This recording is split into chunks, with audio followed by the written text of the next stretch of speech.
नेपालको संविधान समाजवाद उन्मुख भनेर लेखेको छ र विभिन्न ठाउँ-ठाउँमा चाहिँ समाजवादी स्वरूपको हुने अथवा समाजवादी व्यवस्था अनुरूपको हुने भन्ने खालको कुराहरू चाहिँ उल्लेख गरेको छ। अब समाजवादी स्वरूप भन्दाखेरि अब शिक्षा, स्वास्थ्य, रोजगार लगायतका आधारभूत विषयवस्तुहरूलाई जोड्नुपर्ने हो। तर अहिले संविधानमा समाजवाद उन्मुख अथवा समाजवादी स्वरूपको भनिए तापनि समाजवादी व्यवस्था अनुरूपका कुराहरू चाहिँ खासै भइरहेको छैन, देखिँदैन। विकल सर, संविधान दिवसको उपलक्ष्यमा हार्दिक मङ्गलमय शुभकामना। तपाईँलाई पनि शुभकामना। अब संविधान जारी भएको 6 वर्ष भयो। 6 वर्षको सेरफेरमा यसपालिको संविधान दिवस कोरोनाले प्रभावित छ पक्कै पनि, होइन? के कसरी मनाउन थालिएको छ? अब संविधान दिवस त सबैले मनाउँदै आएको छ, यसपालि पनि मनाउँछ होला र कतिपयले औपचारिकतामा सीमित गर्छ होला, कतिपयले संविधानलाई अक्षरशः पालना गर्नुपर्छ, संविधान बमोजिम चल्नुपर्छ भनेर अहिले विविध गतिविधिहरू गरिरहेका छन्। समाजवाद उन्मुख संविधान भनेर चाहिँ 2072 सालमा जारी गरियो। 6 वर्ष भयो। 6 वर्षको उपलब्धि के पाउनुभयो? अब संविधानमा राज्यको परिभाषामा चाहिँ संविधान नेपालको संविधान समाजवाद उन्मुख भनेर लेखेको छ र विभिन्न ठाउँ-ठाउँमा चाहिँ समाजवादी स्वरूपको हुने अथवा समाजवादी व्यवस्था अनुरूपको हुने भन्ने खालको कुराहरू चाहिँ उल्लेख गरेको छ। अब समाजवादी स्वरूप भन्दाखेरि अब शिक्षा, स्वास्थ्य, रोजगार लगायतका आधारभूत विषयवस्तुहरूलाई जोड्नुपर्ने हो। तर अहिले संविधानमा समाजवाद उन्मुख अथवा समाजवादी स्वरूपको भनिए तापनि समाजवादी व्यवस्था अनुरूपका कुराहरू चाहिँ खासै भइरहेको छैन, देखिँदैन। भनेपछि संवैधानिक रूपमै व्यवस्था गरेको समाजवादको कुरा चाहिँ कागजमै सीमित भयो। अब ठ्याक्कै त्यसो भन्नुभन्दा पनि अहिलेका शासक दलहरूले, शासक नेताहरूले चाहिँ त्यसप्रति खासै चासो देखाएको देखिँदैन। किन भन्दाखेरि अब यो संविधानमा शिक्षा निःशुल्क हुनेछ, माविसम्मको शिक्षा निःशुल्क हुन्छ, आधारभूत शिक्षा निःशुल्क र अनिवार्य हुन्छ भनेर लेखेको छ। तर अहिले पनि 12 कक्षासम्म अर्थात् माध्यमिक तहसम्मको शिक्षा चाहिँ निःशुल्क भएको छैन। अब सुरुको 3 वर्षसम्म चाहिँ अहिले नियमावली नै बनेको छैन, त्यसैले लागू हुन सकेन भन्ने खालको कुरो गरेको थियो भनेदेखि अहिले नियमावली पनि बनिसकेको छ, तै पनि लागू भएको छैन भन्दाखेरि यिनीहरूको नियत नै फरक छ भन्ने कुरो बुझ्न सकिन्छ। सत्तामा पुगेका दलहरू सत्तामा नपुग्जेलसम्म यसो गर्ने उसो गर्ने भनेर चाहिँ विभिन्न घोषणापत्रहरू जारी गर्छन्, प्रतिबद्धता जारी गर्छ भन्छन्, होइन? सत्तामा पुगेपछि संविधान अनुसार काम गर्न सक्दैनन् भन्ने कुरा गुनासोहरू जनसमुदायमा सुनिन्छ। यहाँ कानुन व्यवसायको हिसाबमा कसरी समीक्षा गर्नुहुन्छ? मैले अघि नै भने सत्तामा पुगेपछि चाहिँ आफ्नो सत्ता कसरी टिकाउने, आफ्नो कार्यकर्ता कसरी बचाउने, मन्त्री कसरी बन्ने, माथिल्लो पदमा कसरी पुग्ने, आफ्नो कार्यकर्ताहरूलाई राजदूत कसरी बनाउने अथवा कुनै संवैधानिक नियुक्तिमा कसरी पार्ने भन्ने खालको जोड घटाउमा मात्र लाग्ने परिस्थितिले गर्दाखेरि संविधान अनि जनताको हक अधिकारहरू स्थापित गर्ने अथवा राज्यको दायित्वहरूलाई सफलतापूर्वक कार्यान्वयन गर्ने पक्षमा चाहिँ यी सत्तामा पुग्ने दलहरू र नेताहरूको ध्यान पुगेको देखिँदैन। त्यसो भए संविधान दिवस किन मनाउने त? संविधान दिवस त मनाउनु पर्छ, किन भन्दाखेरि जति उपलब्धिहरू यो संविधानले प्राप्त गरेको छ जनताको हकमा र कम्तीमा पनि ती कुराहरूलाई चाहिँ त्यो उपलब्धिहरू नगुमोस् र त्यसलाई यथासम्भव कार्यान्वयन होस् भन्ने ढङ्गबाट सचेत र सतर्क राख्नको लागि संविधान दिवस त मनाउनै पर्छ। अब 62-63 सालको जनआन्दोलनले यति बेला नेपालमा लोकतन्त्र आयो, लोकतन्त्रसँगै 72 सालमा नेपालको संविधान जारी भयो होइन।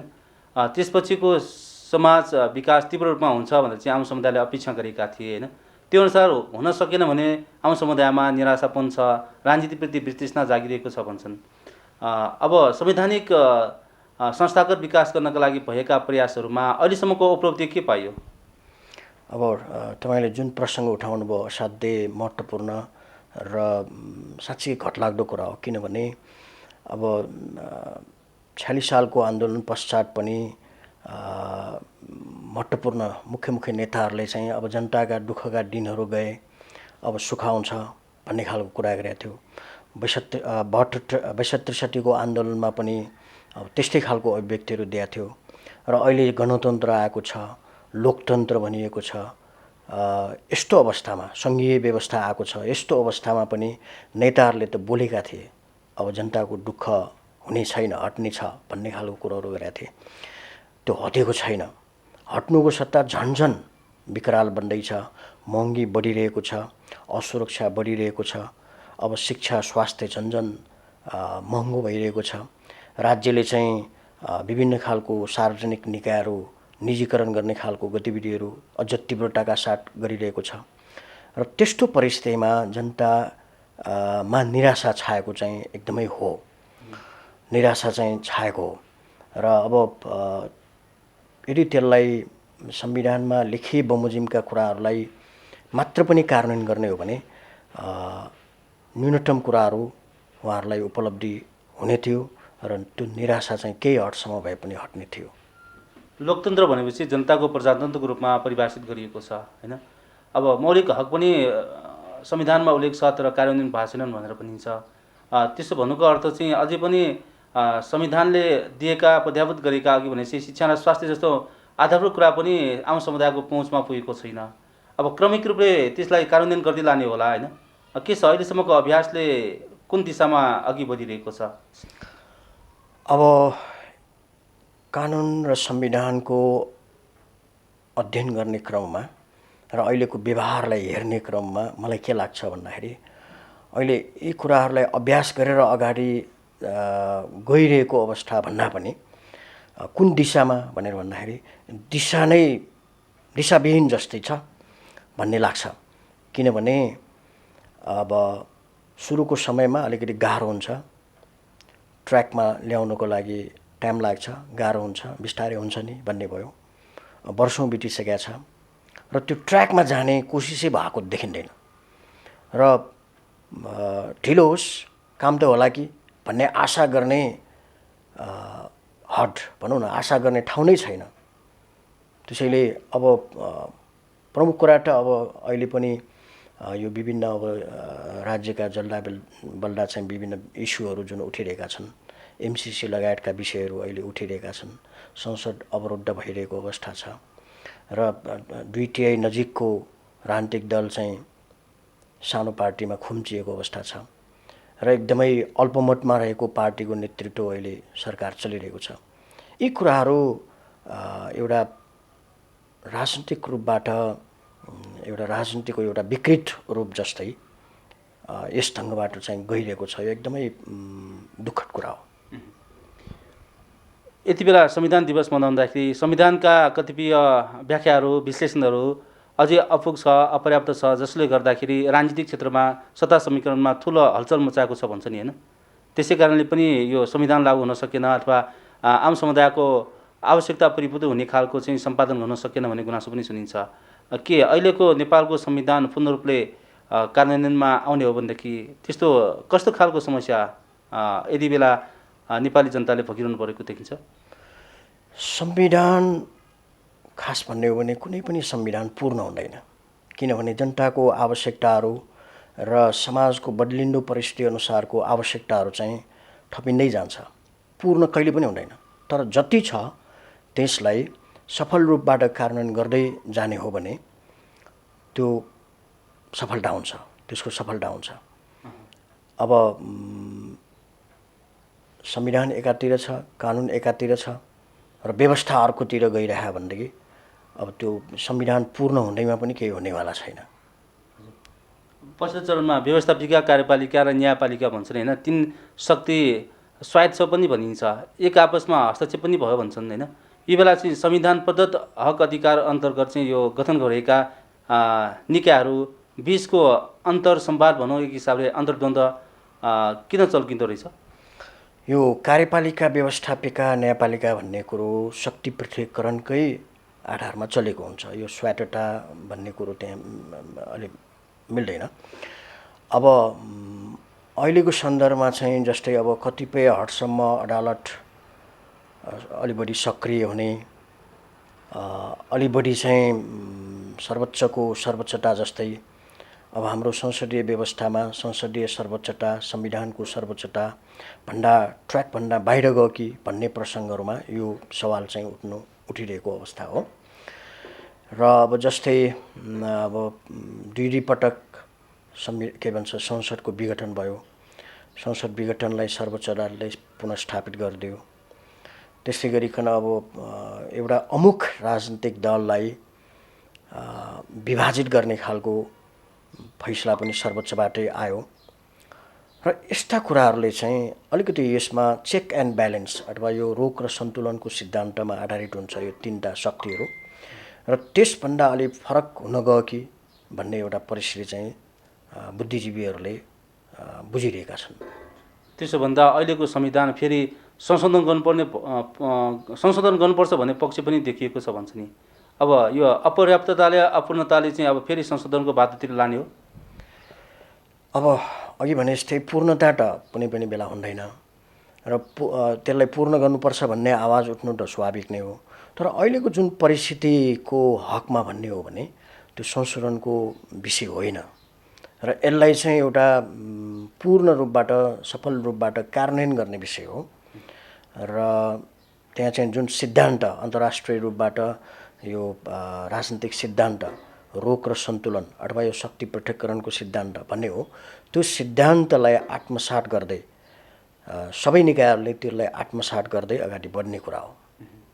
अहिले समुदायसँग प्रत्यक्ष जोडिएको कुरा संविधानमा जे जस्तो लेखिए पनि होइन, यो स्थानीय तह, प्रदेश सरकार र केन्द्र सरकारको समन्वय र एक आपसमा चाहिँ कार्य विभाजनमा देखिएका चुनौतीहरूले गर्दाखेरि संविधान र लोकतन्त्रप्रति नै प्रश्न उठाइरहेको प्रसङ्गमा अब संविधान दिवस मनाउँदाखेरि यो तीन निकायको चाहिँ समन्वय र त्यसमा सुधारको पक्ष के हुन सक्छ? अब यस विषयमा अगाडि पनि संविधान निर्माण गर्ने क्रममा त धेरै अभ्यासहरू भएकै हुनुपर्छ। तर के देखियो अहिले प्रयोगमा त भन्दाखेरि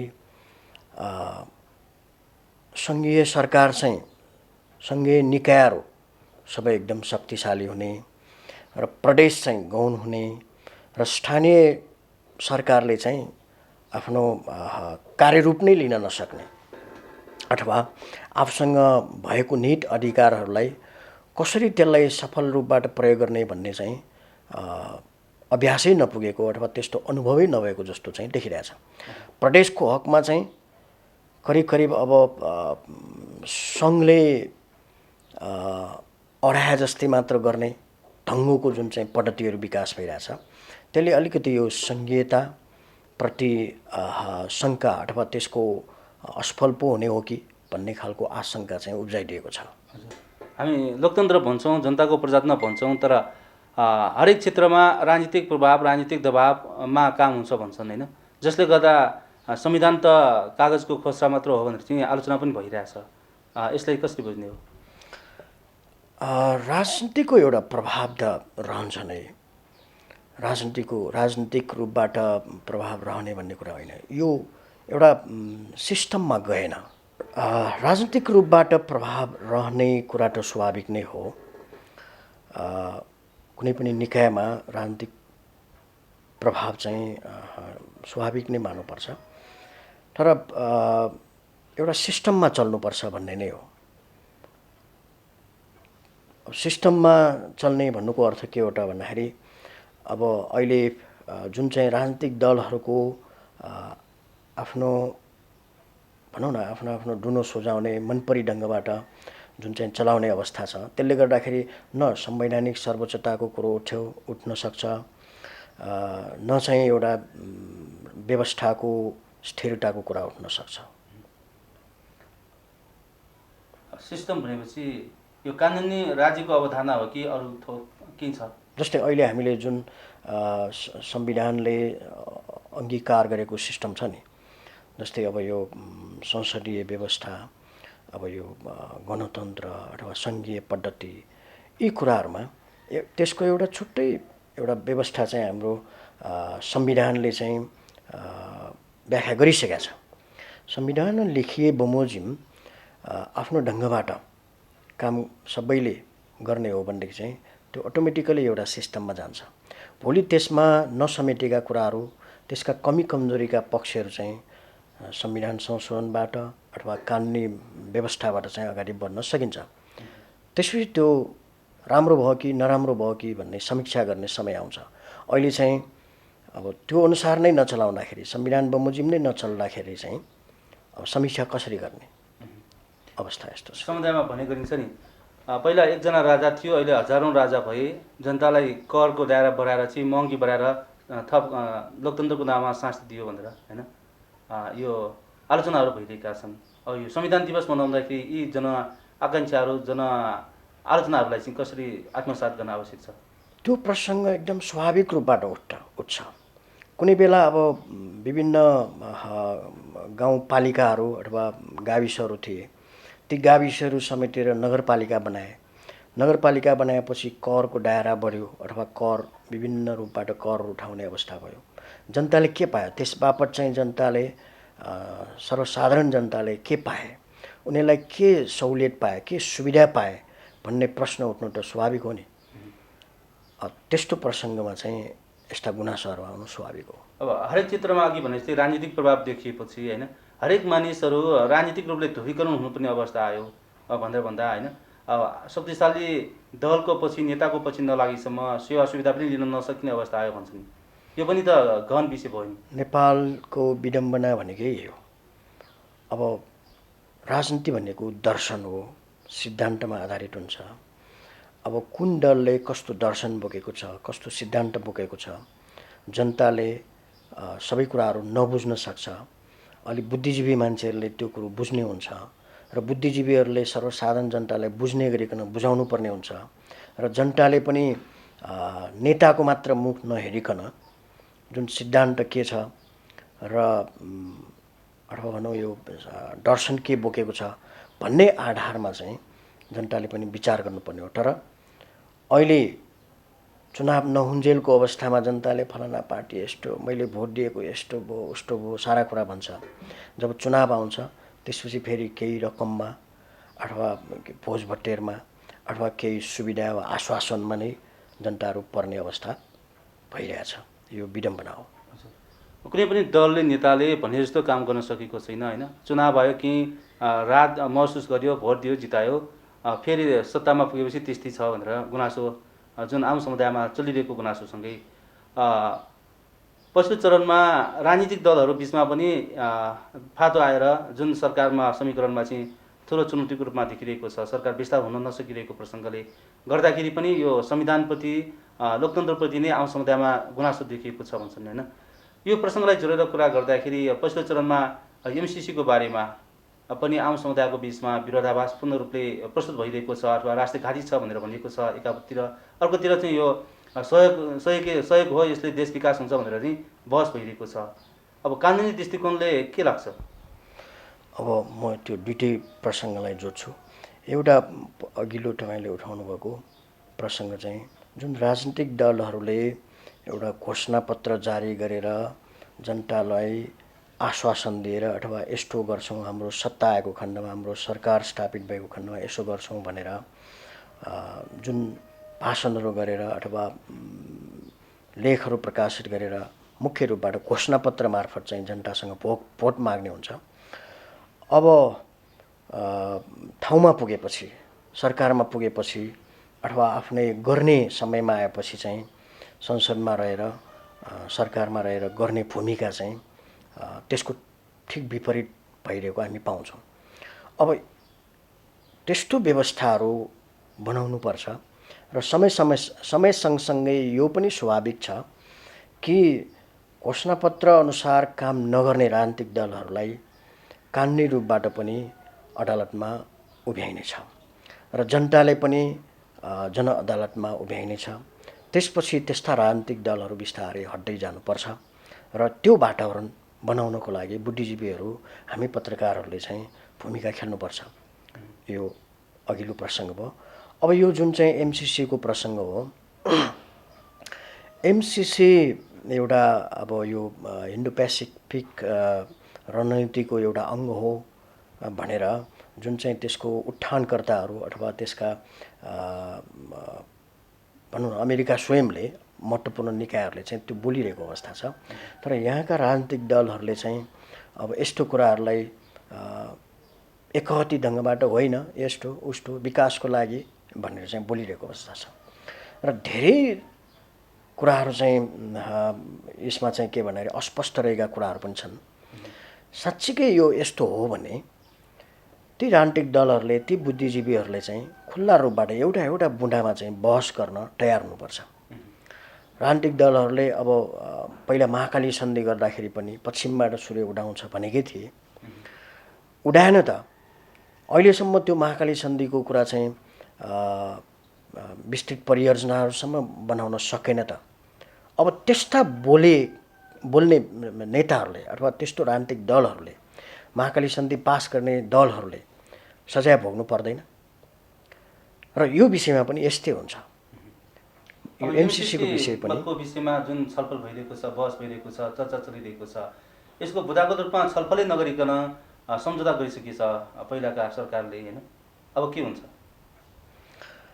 अब जसले देशको हित नहेरिकन देशलाई चाहिँ आफ्नो सार्वभौमसत्ता र स्वतन्त्रता अखण्डता क्षीण हुने खालको सन्धि सम्झौता गर्छ, त्यस्तो निर्णयहरू गर्छ, तिनीहरूले सबै कुराहरू भोग्नुपर्छ। यसको परिणाम उनीहरूले भोग्नुपर्छ र कुनै नेता वा कुनै पार्टीले गरेको अकर्मण्यताको कारणले गर्दाखेरि जनताले त्यसको प्रतिफल चाहिँ पाउनु हुँदैन अथवा त्यसको चाहिँ गुण दोषको भागीदार चाहिँ जनताले बनाउनु हुँदैन।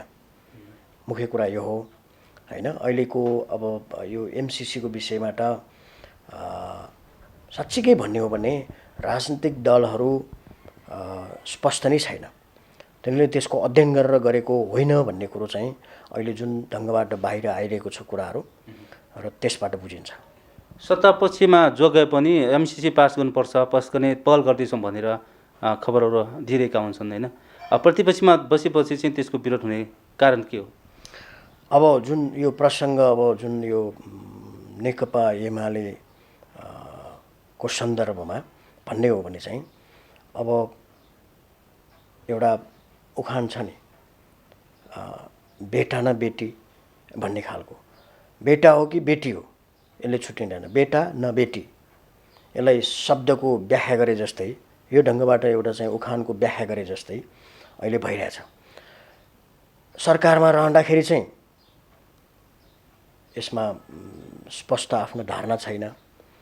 विरोध गर्नेहरूको हकमा उनीहरूको अगाडि पुग्दाखेरि हामी त त्यहाँ पेस गरौँ भन्ने मात्र हो भन्ने ढङ्गबाट प्रस्तुत हुने, अनि पास गर्नुपर्छ भन्ने खालको दबाबहरू आउँदाखेरि हामी त पास गर्नै लाया हो भन्ने खालको भन्ने। र अहिले चाहिँ प्रतिपक्षमा रहँदाखेरि हामीले ऊ बेला गरौँ न भने त हो नि भन्ने खालको कुरो गरेको छ। तर अब यसको चाहिँ के भन्दाखेरि आफ्नो धारणा स्पष्ट छैन। त्यो बेला हामीले गर्नुपर्ने गऱ्यौँ, अहिले हामी हेर्छौँ सत्तापक्षले जे गर्छ त्यो हेर्छौँ भन्ने खालले धारणाहरू राख्दै आएको छ र उसको लाइन के हो क्लियर छैन कि। र यो ढङ्गबाट चाहिँ अब एमसिसी हुन्छ वा हुँदैन भनेर चाहिँ पास गर्नुपर्ने हो कि बुदागत रूपमा छलफल गरेर यसको गुण दोष पहिला हुनुपर्ने हो? अब यहाँ यो प्रसङ्गमा दुईवटा कुराहरू उठिरहेछ।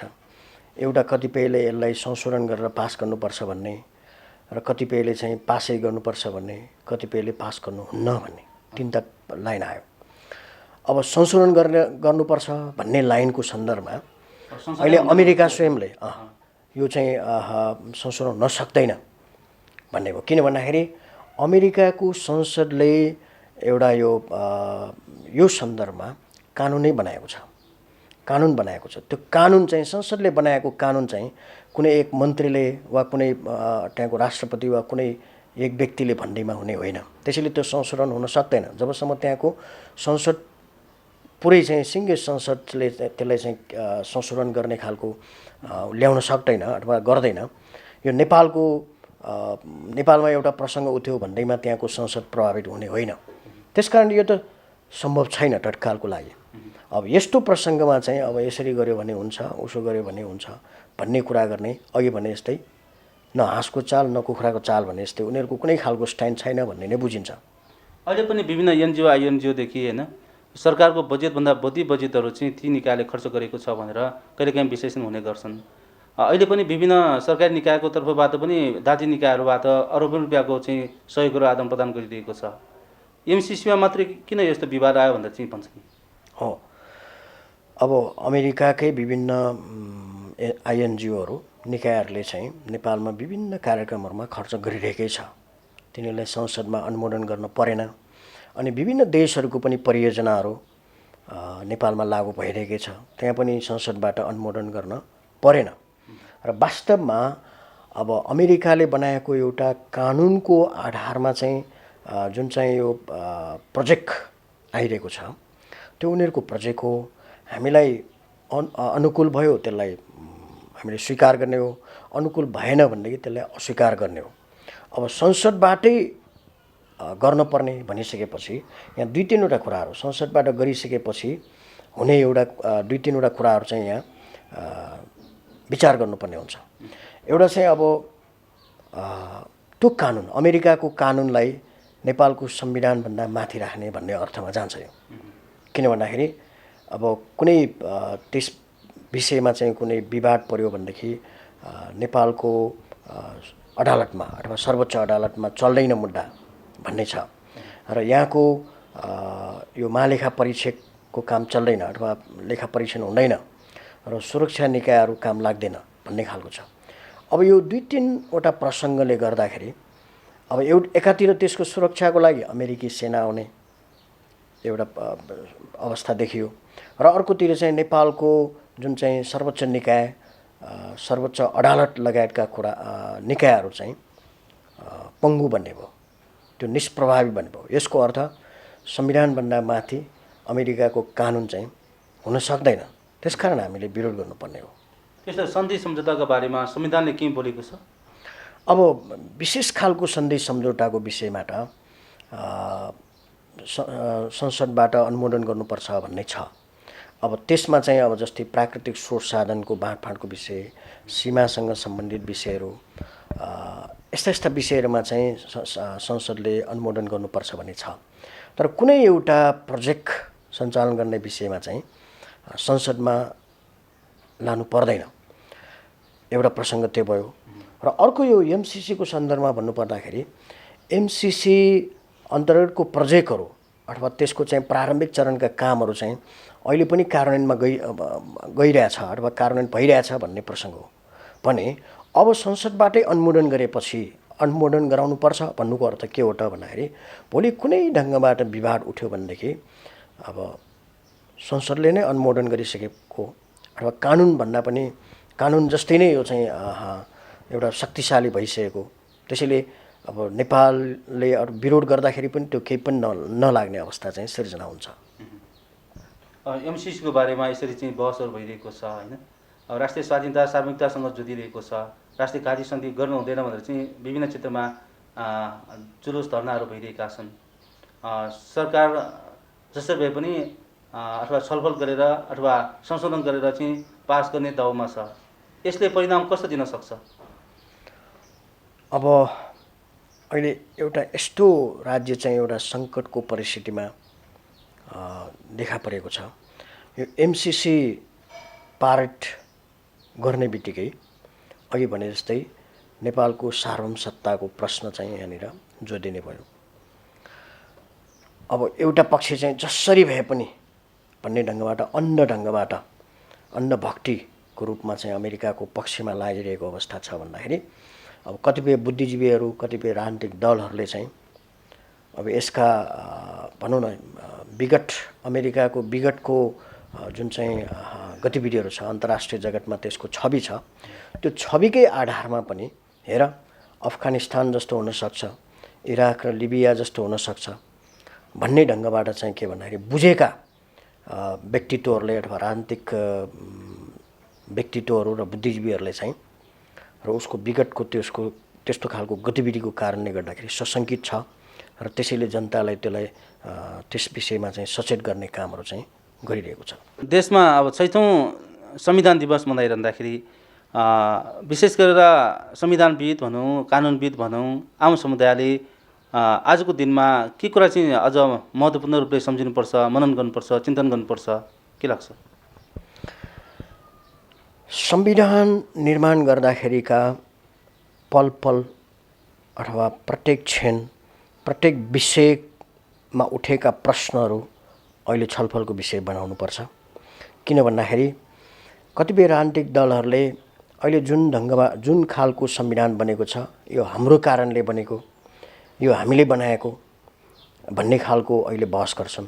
जुन विषयमा जस्तै कि अब यो जस्तै यहाँ समाजवाद उन्मुख भन्ने प्रसङ्ग नै अघि उठ्यो, त्यो समाजवाद उन्मुख संविधानका केही बुँदाहरू त्यसमा चाहिँ के भन्दाखेरि राख्नको लागि कतिपय अनुच्छेक नेताहरू र राजनीतिक दलहरू पनि अहिले त्यस्तो खालको अभिव्यक्तिहरू दिइरहेछन् र त्यो कसको कारणले त्यस्तो प्रावधानहरू बन्यो, कसरी त्यो प्रावधान आयो, कसले अस्वीकार गरेको थियो, कसरी त्यो पास भयो भन्ने कुराहरू चाहिँ एउटा त्यसको छलफल गर्नुपर्ने हो अहिले।